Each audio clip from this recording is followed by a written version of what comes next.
Halo Kans Kampus, kembali lagi bersama aku Diki Erlambang dalam program USU Inovasi Berkarya dalam Kerja Nyata. Jadi teman-teman semuanya, kali ini kita kedatangan tamu yang sangat spesial nih untuk menjadi narasumber kita di program USU Inovasi kali ini.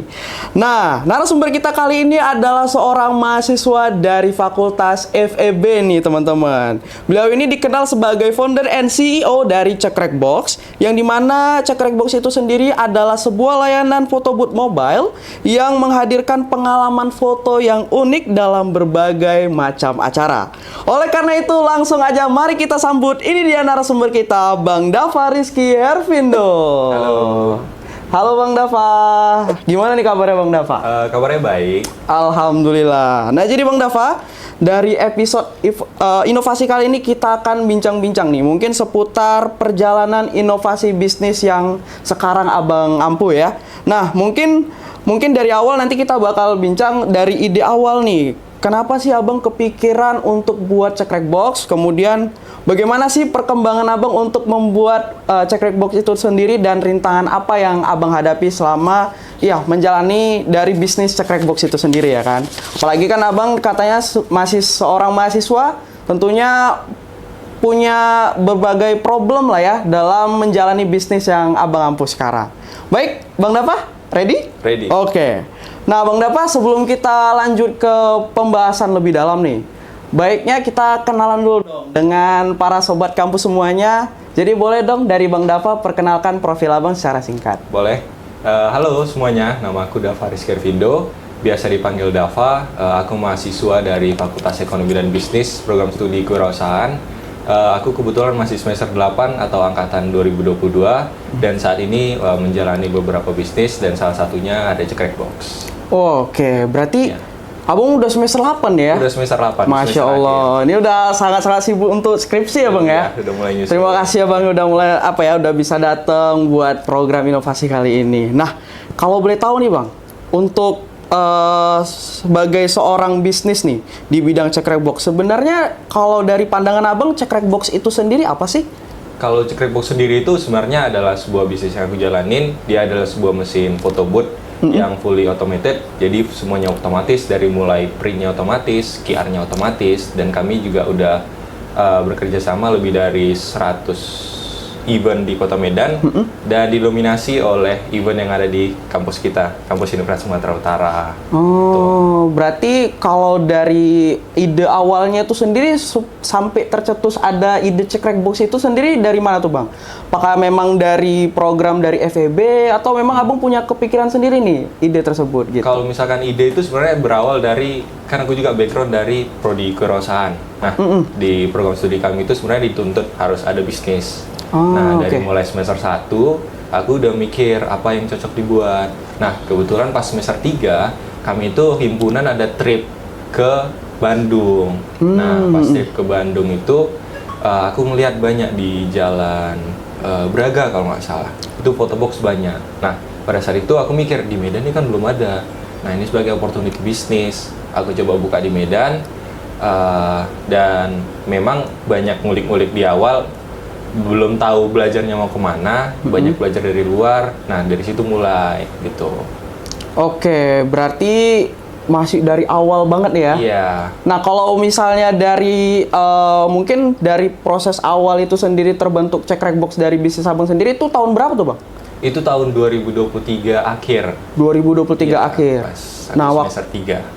Dari 2023 ya? Iya. Nah, kalau dari 2023 itu memang Abang udah udah bekerja secara berkelompok nih sama tim Abang mungkin, atau masih ya personality nih, masih sendiri-sendiri? Dulu tuh memang pas baru awal buka, aku masih semuanya jalanin sendiri.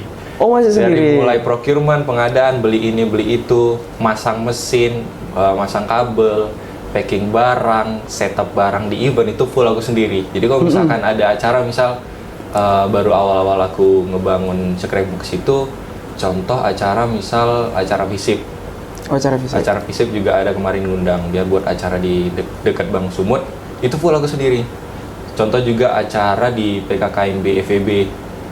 Nah, itu masih aku sendiri. Aku yang ngelayanin customer, aku yang nge-setup barang, aku yang packing barang lagi, itu semua masih sendiri. gitu. Tapi mulai 2024 akhir, sekitar hampir 1 tahun kemudian, aku ajak teman-teman aku yang memang interest di bisnis juga untuk ngembangin bareng-bareng kan. Aku ajak teman aku yang dari FISIP juga ada, si Amir. Aku ajak juga teman aku yang memang dia lagi cuti kuliah ke Medan. Aku ajak juga teman aku yang ekonomi. Dari situ mulai berkembang. Baru di awal tahun lalu aku daftarin untuk ikut P2MW. Nah itu yang lomba yang menang juara 3. Masya Allah, keren juga ya Bang ya. Berarti betul-betul bertahap ya, dari mulai nol, memang dari sendiri dibangun, idenya dibuat sendiri, modal mungkin sendiri juga ya Bang ya? Modal dulu sendiri. Modal juga sendiri, akhirnya punya tim ya sekarang ya Bang ya? Alhamdulillah timnya juga sampai sekarang masih support semua, masih ada juga gitu. Oke, berarti kan ini Abang semester 8 ya? Mungkin ini sebagai bisnis lanjutan apa? Mungkin Abang ada inovasi lainnya nih untuk Cekrek Box? Kemungkinan untuk inovasi lain kami bakal tetap, aku sendiri pribadi bakal lebih suka nge-scale up bisnis aku dari industri yang sama sih, karena memang kami udah cukup nyaman di industri photobooth ini. Mungkin kalau misalkan ada ekspansi, kami buka line up produk baru, atau enggak misal menunjukkan ke segmen pasar yang baru, tapi tetap di industri photobooth sama gitu. Oke, tadi aku dengar juga kan Bang, kalau misalnya dari Cekrek Box sendiri, Abang kan dari event ke event ya? Iya. Kalau dari awal kan aku dengar itu dari event ke event. Nah, Abang ada rencana ke mana gitu Bang? Atau acara pernikahan misalnya? Atau ada kafe-kafe kan biasanya kan masif ya Bang sekarang ya, perkembangan Cekrek Box itu sendiri. Ada niatan ke sana atau udah kepikiran memang Bang? Kalau untuk fokus kami tahun ini, di tahun 2026 ini kami ada 2 fokus. Yang pertama, kami mulai transisi untuk acara korporasi. Jadi acara korporasi dengan value yang lebih tinggi, kami coba deliver dengan service yang lebih tinggi juga, karena itu merupakan suatu tantangan bagi kami yang cukup menjanjikan juga kan. Nah yang kedua itu kami juga ada fokus untuk buka cabang di coffee shop. Nah saat ini udah dalam development, mungkin sekitar 1 bulan lagi kami bakal udah open gitu. Oke Bang. Tentunya kan kalau misalnya ya Bang ya, menjalankan bisnis, pasti ada pasang surutnya nih. Nah kalau misalnya dari inovasi Cekrek Box sendiri, apa sih yang menjadi primadona sehingga mengalahkan mungkin ya lebih menguntungkan dari photobooth yang udah ada nih Bang, dari yang lain? Menguntungkan enggak juga sih. Iya ya. Oh berarti memang kalau dari Abang sendiri, untuk Cekrek Box sendiri itu gimana tuh untuk penanganan masalah mungkin ketika sepi, ketika mungkin ada mesin yang rusak, itu gimana tuh Bang kalau dari Abang? Kalau dari kami sendiri itu kami hitungannya cycle per tahun. Jadi kan trend event atau misalkan acara itu dibuat kan ada trennya. Misal let's say kalau kalian sadar di bulan Desember itu event banyak kali, tapi di Januari itu event bakal drop. Kami itu perbandingannya coba ke tahun lalu, Januari tahun lalu itu gimana? Apakah kita udah lebih baik dari Januari tahun lalu? Jadi bukan perbandingannya di bulan tahun lalu. Nah itu salah satu perbandingan kami. Kalau misalkan kami misal drop di Januari ini, berarti kita harus evaluasi apakah memang dropnya karena Januari, atau memang kita kurang di marketing, atau memang dari tahun lalu sebenarnya udah meningkat. Nah itu harus kami evaluasi gitu. Dan kami berharap dengan strategi yang baru, di Januari tahun depan atau cycle yang terbarunya lagi, kami bakal lebih ramai lagi eventnya gitu. Iya Bang, makanya dalam 1 tahun cycle event tuh ada banyak. Karena misal wedding itu kalau bisa dibilang tuh sebenarnya awal-awal tahun ramenya. Acara-acara mahasiswa itu akhir-akhir tahun ramenya. Itu ada cycle dan kami udah sering pelajari dari dulu juga. Dan acara korporasi juga itu kadang ramai di pertengahan tahun, kadang ramai di pertengahan awal tahun gitu. Kadang ngebludak juga di akhir tahun, karena biasa corporate itu buang sisa dananya kan, sisa anggarannya, itu ada juga gitu. Berarti ada ini ya? Mempelajari cycle eventnya semakin. Iya. Berarti itu mungkin cara Abang juga untuk memantau memantau audiens juga ya, untuk menyewa mungkin atau menggunakan jasa Cekrek Box Abang. Karena kan Abang tadi bilang ada mau bisnis ke pemerintahan juga kan, kalau misalnya ada buat acara gitu. Kemudian dari event-event mahasiswa juga. Nah kalau dari Abang sendiri fokusnya lebih kemana tuh Bang?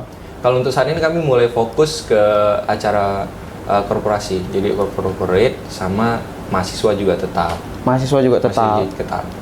Jadi kalau misalnya mungkin nih dari FISIP nih ada butuh nih, halo Bang Dava, gimana nih? Seharusnya tetap kami selalu support sih. Iya.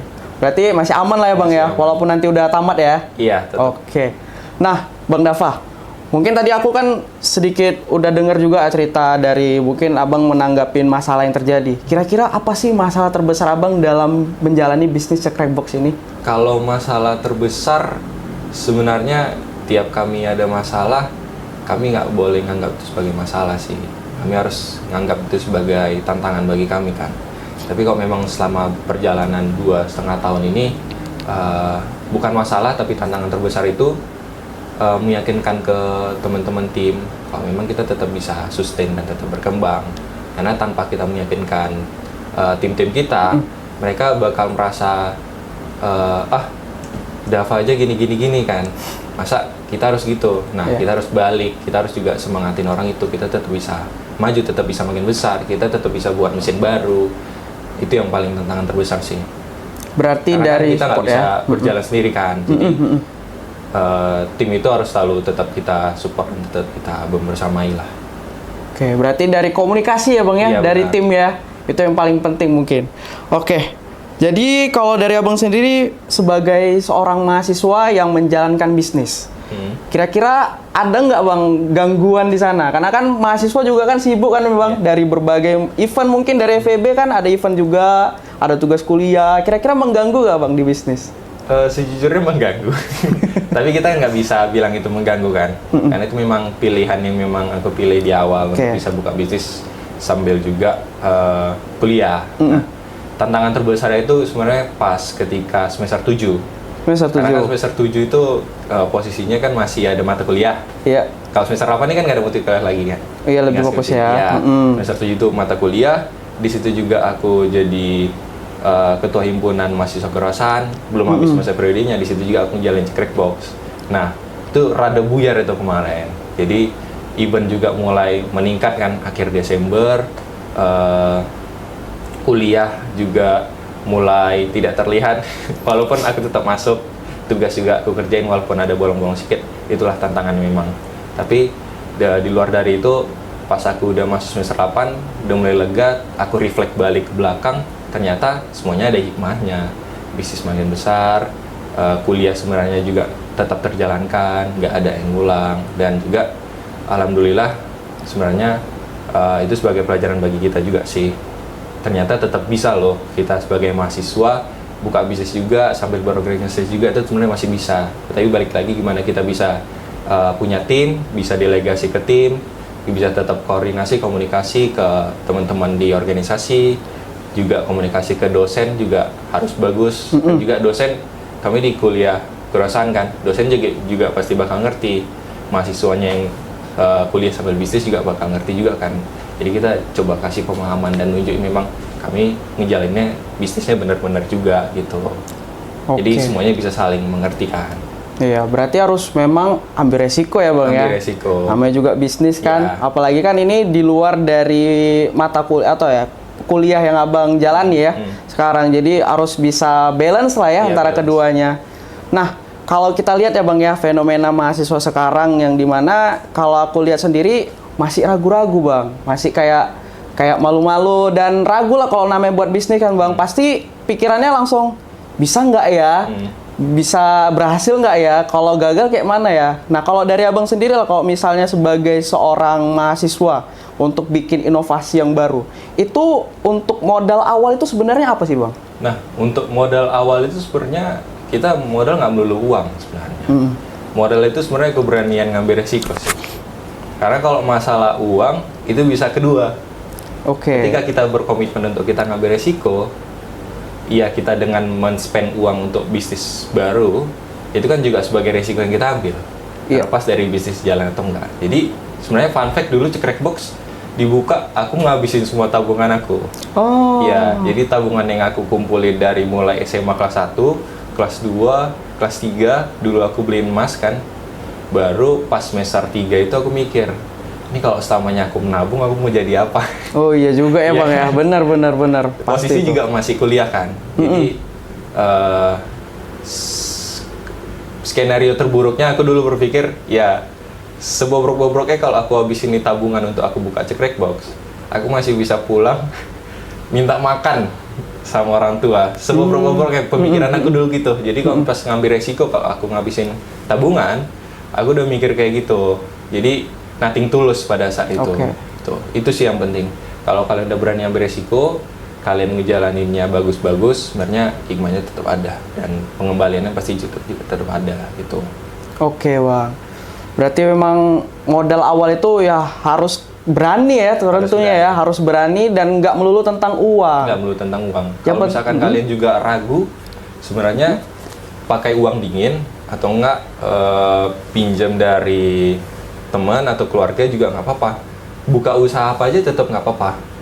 Kan gampang. Kalau misalkan kalian mau buka usaha clothing lah, misalkan usaha clothing, kalian nggak ada modal, kalian seharusnya bisa pikir, gimana bisa buka usaha clothing tanpa modal? Oke, jadi reseller atau jadi dropshipper itu kan tanpa modal. Jadi cuma modal HP. Itu sebenarnya bisa dimulai asal kalian memang berani mengambil risiko, itu sih. Karena di awal tuh nggak melulu soal modal. Bisnis itu sebenarnya kita mempelajari industri apa yang mau kita tekuni. Misal industri clothing tadi, ya berarti kita setelah menjalani tanpa modal tadi, menjadi reseller atau dropshipper sebelum kita beralih menjadi supplier atau produksi sendiri, kita kan udah belajar, oh ternyata kain ada ini bahannya, ternyata bordir itu modalnya segini cuman. Nah itu jadi kita belajar seiring waktu. Dan itu pelajaran bisa kita dapat dari awal tanpa kita mengeluarkan modal. Itu sih sebenarnya. Experience atau pengalaman berusaha di industri tertentu itu yang mahal dibandingkan dengan modal yang kita keluarkan. Menurut aku gitu.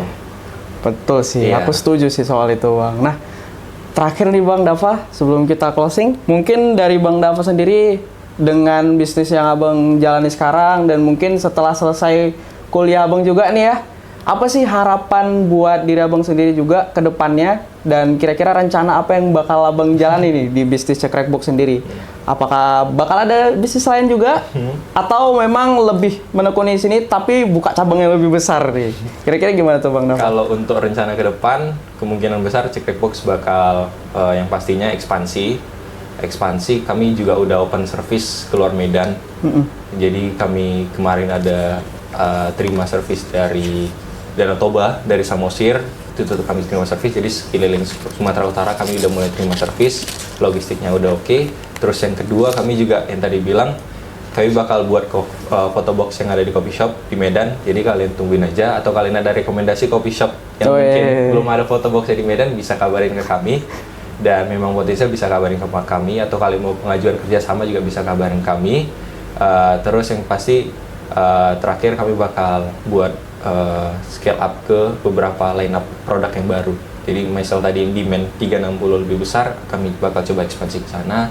Atau nanti bakal ada yang baru, atau mungkin nanti bakal ada, kami sempat kepikiran juga bakal buat glambot. Pernah ngeliat nggak yang di red carpet itu? Oh, yang slow mo. Pernah lihat. Juga memang modalnya cukup besar dan nggak bisa sendiri. Iya sih, benar. Mungkin bakal ditungguin aja, kami bakal ada banyak plan dan project ke depannya. Wis, menarik sih Bang ya. Apalagi aku dengar tadi 360 tuh memang betul-betul, apalagi di acara wedding ya. Itu betul-betul jadi salah satu objek lah ketika pernikahan gitu. Tapi overall sebenarnya Abang udah punya planning kuat lah ya buat ke depannya dan insya Allah bisa terlaksana dengan baik. Amin. Oke, sekian dari episode USU Inovasi kali ini. Buat kawan sekampus semuanya, ditunggu nih untuk program inovasi selanjutnya. USU Inovasi, berkarya dalam kerja nyata.